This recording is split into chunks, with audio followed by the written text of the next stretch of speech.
present a seaside saga of post-war peer perpetuation, written by Harold Snowd and Michael Knowles, starring John Le Mesurier as Arthur Wilson, Ian Lavender as Frank Pike, and Bill Pertwee as Mr. Hodges in... It sticks out hard on hearts.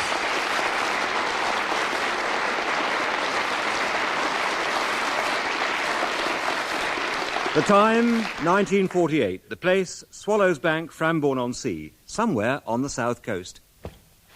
Miss Perkins? There you are. Yes, I'm just sorting out these old ledgers, Mr. Wilson. How's your nasty cold? Oh, it's not so good. Oh, poor you. Anyway, have you been looking for me? Oh, well, yes, I have, actually. Oh. Well, no, well, yes. Oh, Lord. In a way, yes. Can I be of service? What? You know, you only have to ask. Yes, thank you, yes. Ask what? If there's anything you want me to do at any time, even after hours, just ask. Yes, well, that is very kind of you. Actually, I only came to say that I think I'll be off now.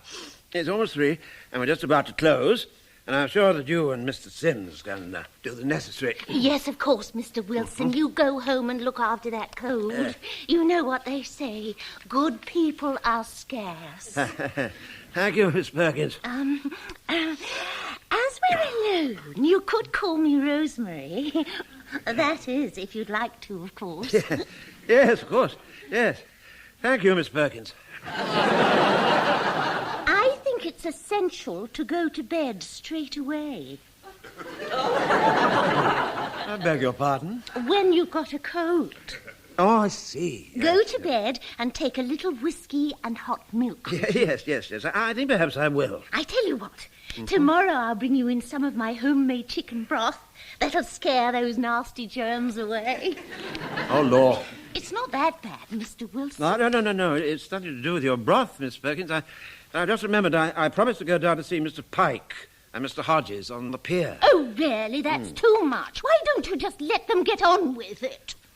Sorry, I shouldn't have said that. No. That's all right. The thing is, you see, they've got a very difficult job there, getting that pier back on its feet. Well, that may be, but I don't like to see you overdoing it. You must consider yourself sometimes. I mean, you're only human, with all the usual human frailties, aren't you? Yes, I suppose so. You've only got one body. You mustn't abuse it by standing about on drafty piers. Yes, well, I'll try and remember that. You'd be sadly missed here, you know. Good Lord, I've only got a cold. I mean, it's not bronchial pneumonia. At the moment, yes, but none of us know what Dame Fate has in store for us. Yes, very true. Well, goodbye, Miss Perkins. Oh, don't say that, Mr. Wilson, please. Well, cheerio then. I'll see you tomorrow. I do hope so. Hey, Bert, come over here to the window. What is it, Frank? Look, Uncle Arthur's coming down the pier now. I told you he wouldn't be late. Well, I can't see him. Look over there, just passing the shooting gallery. Oh, yeah. Hey, have you told him we've set up an office here in the Crooked House? Oh, no, I haven't. Well, he's not likely to find us then, is he? I'd better go downstairs and meet him. Yeah, OK.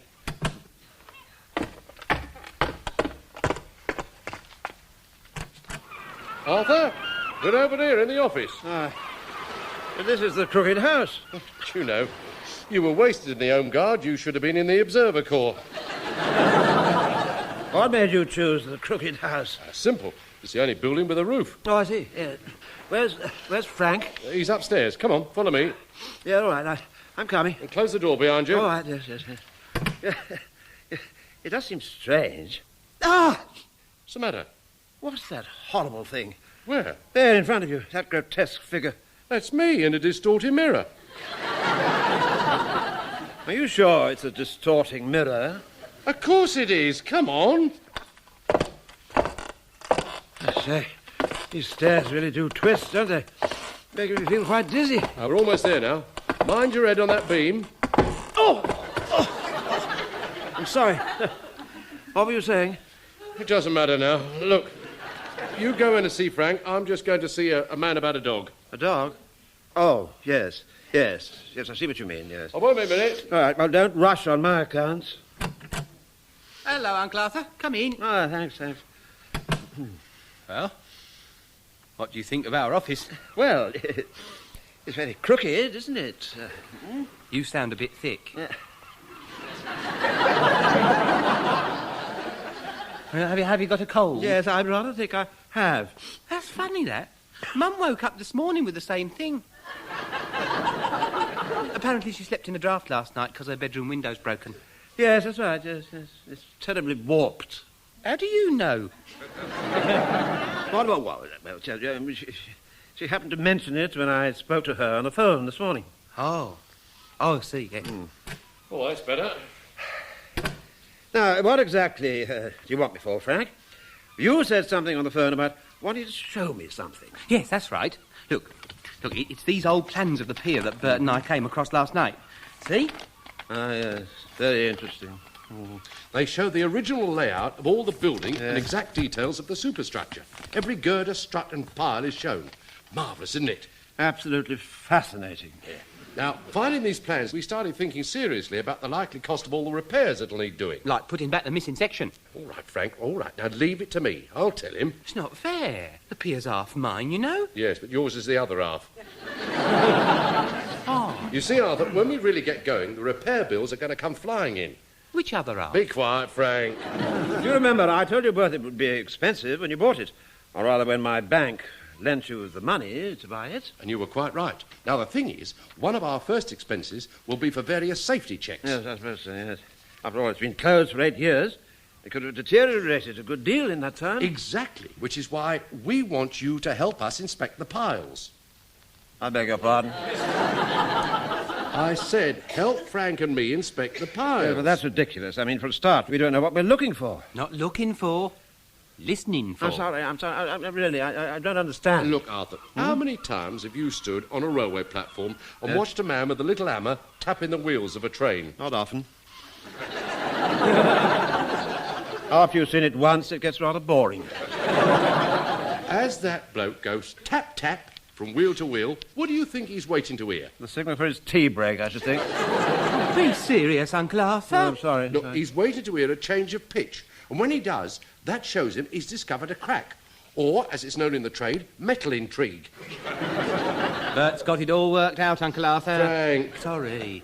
Now, the thing is, Arthur, you don't have to be an idiot to see that this is a perfectly straightforward job that we could be charged through the nose for. Yes, no doubt, but even so, you know... No buts about it, Arthur. If we do it ourselves, we could save a fortune. The thing is, I do have to consider my position in this town. I mean, what would the public think if they saw their local bank manager inspecting your piles? That's why we're going to do it during the night. What?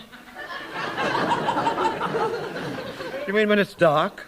Oh, I can see now why they made you a manager. Yeah, but really, the whole thing's quite ridiculous. You won't say that when your bosses ask you why you're lending us even more money to pay the bills for all the workmen. Oh, there's no guarantee I shall lend you any more. But if you don't, we won't be able to reopen the pier. Precisely. Ah, if we don't open, we'll never be able to repay the loan you gave us in the first place to buy the pier. A loan which you fixed for us. Now, that sounds very much like bribery. Oh, come now, Arthur. Would you say that sounded like bribery, Frank? Well, yes, it did rather sound Thank like you, Frank. When is there a particularly dark night? Tonight. Tonight? I can't do it tonight. I mean, Miss Perkins wants me to go to bed.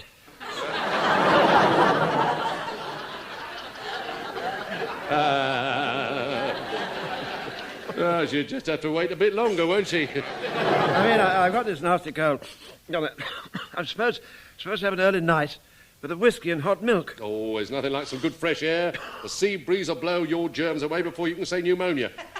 You'll be thanking us tomorrow. I very much doubt it. Right, that's fixed then. So you'll meet us on the beach under the pier at 11 o'clock tonight. Yes, I suppose so. Oh, don't forget about the equipment, Bert. Oh, yeah, well done, Frank. Thank you, Bert. The thing is, Arthur, I reckon we're going to need 3 things. A radio to keep in touch, a hammer and a small boat. Now, I've got an old ARP shortwave radio. And I'm bringing a hammer. So that means... Yes, I know. Thank you very much.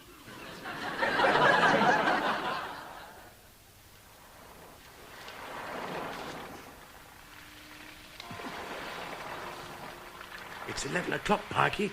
I wonder where Arthur is. He'll be here. This is probably him now. You, Uncle Arthur. Why? Are you expecting anyone else? Keep your voice down. Where's the boat? It's down there, by the water. Oh, well done. Right. Well, let's get going then. Look, it's pretty freezing tonight. My cold seems to be getting worse every minute. Do we really have to go through with this? Of course we do, Uncle Arthur. It's very important. Frank's right.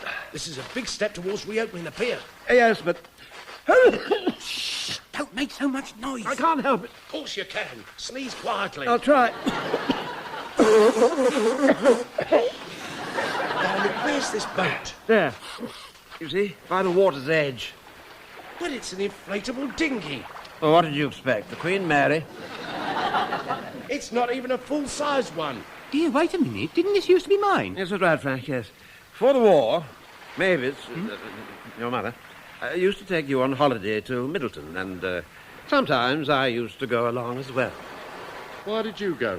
Well, no, just for the ride. Yes, of course. Anyway, she and I gave Frank this dinghy for his 12th birthday.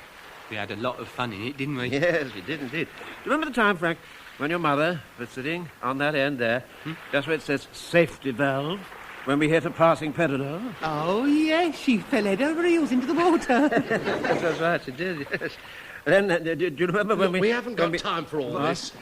Look, there obviously isn't room for 3 of us in that thing, so I'd better stay here on the shore with the radio and act as lookout. Oh, couldn't I do that job after all? I'm the one with the cold. Ah, yes, but you two have got all your experience at Middleton to fall back on. And it is your dinghy. That's true, Uncle Arthur. Oh, all right. Let's get it over with. Right. Well, you two get in, and I'll push you off. Yes, but if we... Look, for heaven's sake, stop arguing and get in. Come on, Uncle Arthur. all right. But, ow! Mind where you're putting your foot. Well, keep your hammer out of the way. Right. Now, look, I'll just push you off. Right. It's stuck. It was floating just now. Well, that was before Uncle Arthur and me got in. You see, it's all to do with Archimedes. Aren't you? No.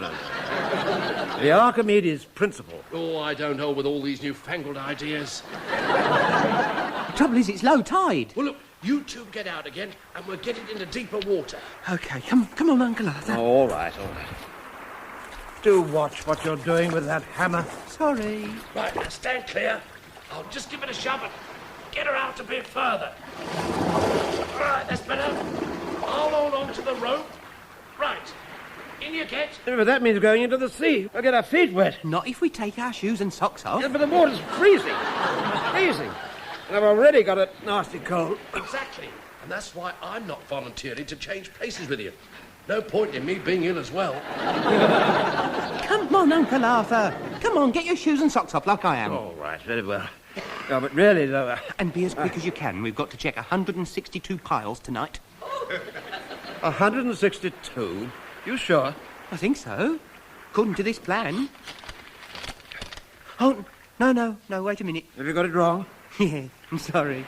Should be 168. What? I missed the 6 on the far corner. Oh, we'll never get round that lot. Not at the rate you're going, no. I'm doing my best. Right, I've got them off. Well, come on, then. Come and join me in the dinghy. Yes, all right. I'm coming. Be quiet. You'll wake up the whole of Bramble. Yes, it's absolutely freezing. You're nearly there. Come on, give me a hand. Come on. That's it. Put your leg in that side. Once and for all, Frank, mind where you're putting that hammer. Sorry. Be quiet. We don't want to draw attention to ourselves. I just think there's very little chance of that. 2 grown men paddling about in a child's dinghy at midnight, tapping the piles of a pier with a hammer. Oh, Lord. How am I going to dry my feet? Use your handkerchief like I did. I need that to blow my nose. Well, just rub them up and down your trousers. Finish up with wet trousers. Oh, you're never satisfied. Go on. Off you go. Now, according to this plan, all the piles are numbered, so if you paddle us over to the nearest one, we'll see what number it is. Why have I to do paddling? Well, I'm reading the plan, and you couldn't do that because your eyesight's not very good at night, is it? Especially as we can't use a torch. Right, now take it easy, Uncle. We're nearly there. Just going under the pier now. Steady, hold it there. Come on, hold it. All right. Now, let's see. Yes, see, Uncle Arthur, look, painted up there. This is number 48. Clever, isn't it? Brilliant. What on earth's that? It's Mr. Hodges.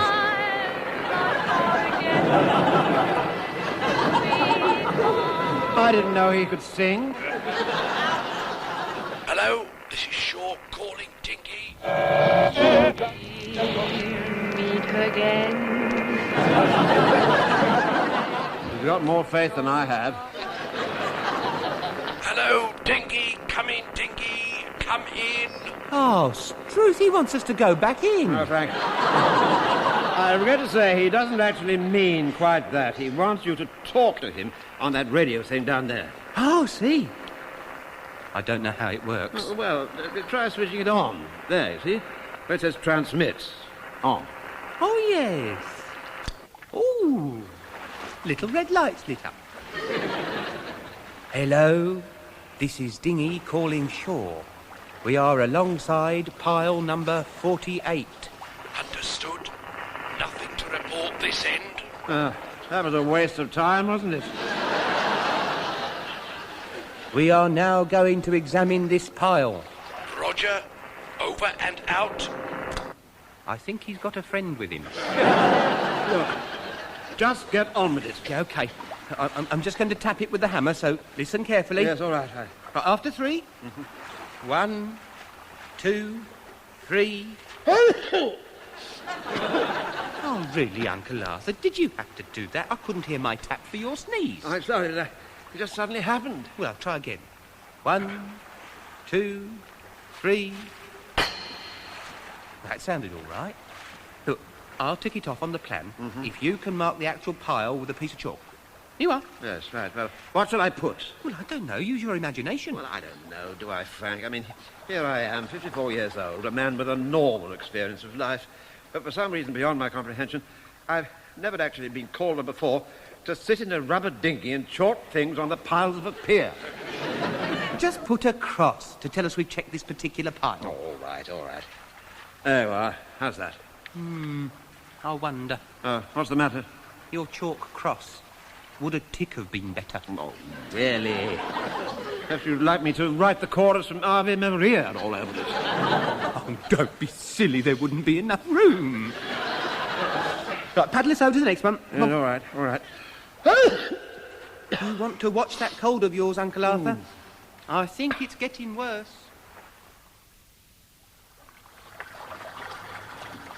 What's the time, Uncle Arthur? 2:30. How many have we checked now? 11. Is that all?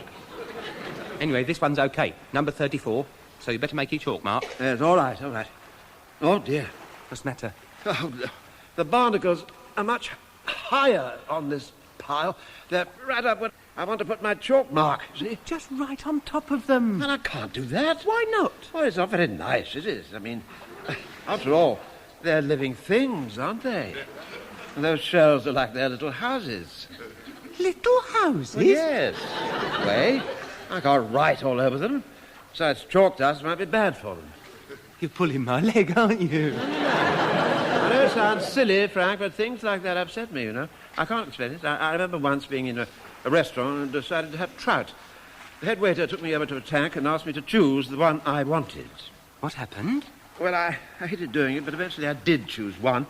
But then the head waiter told me his name was Pinocchio. Funny name for a head waiter. No, that was... that was what they had nicknamed the trout. I see. So what did you do? I had the jugged hare instead. What was his name? Yes, all right, you can laugh, but it's not my fault. I can be very sensitive at times, you know. Yes, Mum says that. Hey, radio's gone very quiet. Perhaps Bert's dozed off. Well, for heaven's sake, don't wake him up.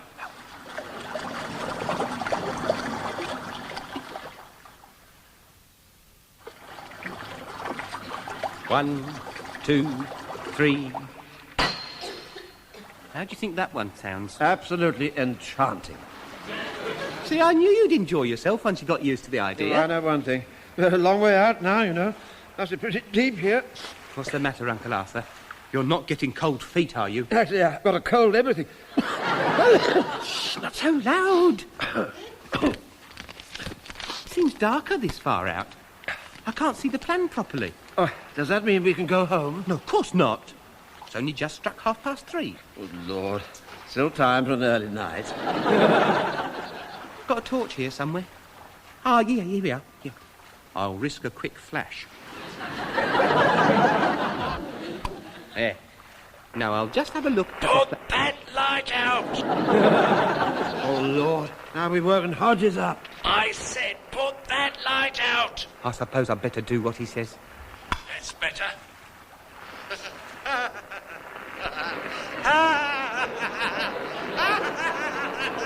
Why is he laughing like that? Perhaps it's being by himself. He's gone mad. Like the ancient mariner. I'd better ask him if he's all right. Hello, Bert. Are you okay? Yeah, I'm fine. Yeah. It's just I never dreamt I'd get a chance to say, put that light out again. And yet, 3 years after the war, I just have. Oh, well, I'm sorry. Oh, don't apologise, Parky. I'm grateful to you. It was wonderful. Oh, it was wonderful. Oh, I was right. He has gone mad. It was just like the old days. Oh, if only I kept my helmet. Oh, you two wouldn't understand. Oh, by heaven's Those words sake, like a turn him bottle off. to me. Oh, yes, Just all now it right. came flooding back.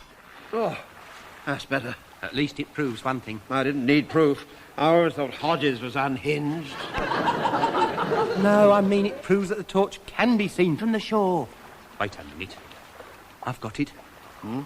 Take your overcoat off. What on earth for? Well, you can spread it over me while I use the torch to read the plan. Huh? That way, no one will see the light. Come on, hurry up. Oh, really? Is it quite ridiculous? Shh, keep your voice down. There. Sorry, what did you say? Are you saying something? I tell you what I'll do. I'll put this sleeve to my ear, and you can... You can talk to me through the arm. No, no. It doesn't work. Well, I'm talking up the arm. No. Wait a minute. I think I'm listening to the wrong sleeve. Wait a minute. Hang on a minute. Right. Now, say something else. Mary had a little lamb. What's that got to do with Piers? Nothing. You just asked me to say something. Oh, blast. Now, what's the matter? I've broken my pencil. Have you got one on you? I think so, yes. Right, I'm dropping it down the sleeve now. Pardon? Ow! What's the matter, Frank? Your pencil went right in my ear. Oh. I'm sorry. Don't be long, will you? I'm freezing. Right, I've marked the plan. I'll just switch the torch off. OK. Take the coat away. Oh, thank goodness for that. I'm sure I'm going to get flu. Right. If you've done your chalk mark, let's go over to that one over there on the left. Okay. Yeah, all right. Keep it as quiet as possible. Yes, all right. What's happening, Uncle Arthur? We're supposed to be going that way, to the left. I'm trying to go that way, but the damn dinghy doesn't seem to want to. Hey, wait a minute. That's funny. The side feels a bit softer. Stop paddling a minute. Listen. We've got a puncture. That's all I need. I was thinking. Oh dear, what are we going to do? Well, how the devil should I know? Mum will be ever so upset if I drown. She'll probably never speak to me again. Look. We mustn't panic. I know. What? Pull up Hodges on the radio. Oh, yes, of course. Yes. Right. Turn the volume up. Yes. Thinking the other day how much I used to look forward to saying, put that light out every time I went on duty. Oh, really? Give me that microphone. Listen, Hodges, we're sinking. No deaf old ladies to shout at her. What did you say? I said we're sinking. We've sprung the leak. You've got to get help. Yes, all right. I'll ring the Coast Guard. Just don't go away. And do it quick. We're going down very fast. Is that a fact? Yes. At this rate, we shall be on the bottom in a few minutes. On the bottom. Oh, well, while you're down there, look, have a look at the foundations, because we've not sorted that out yet.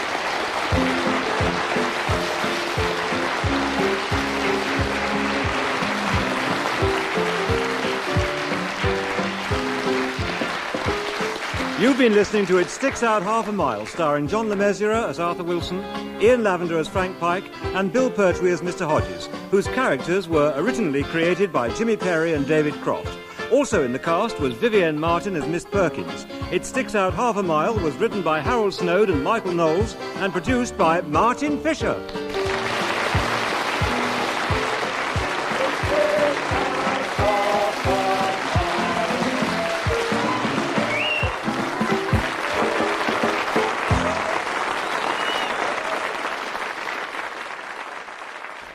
Next week, when Pike feels lovesick, he gets a talk from Uncle Arthur on the birds and the bees.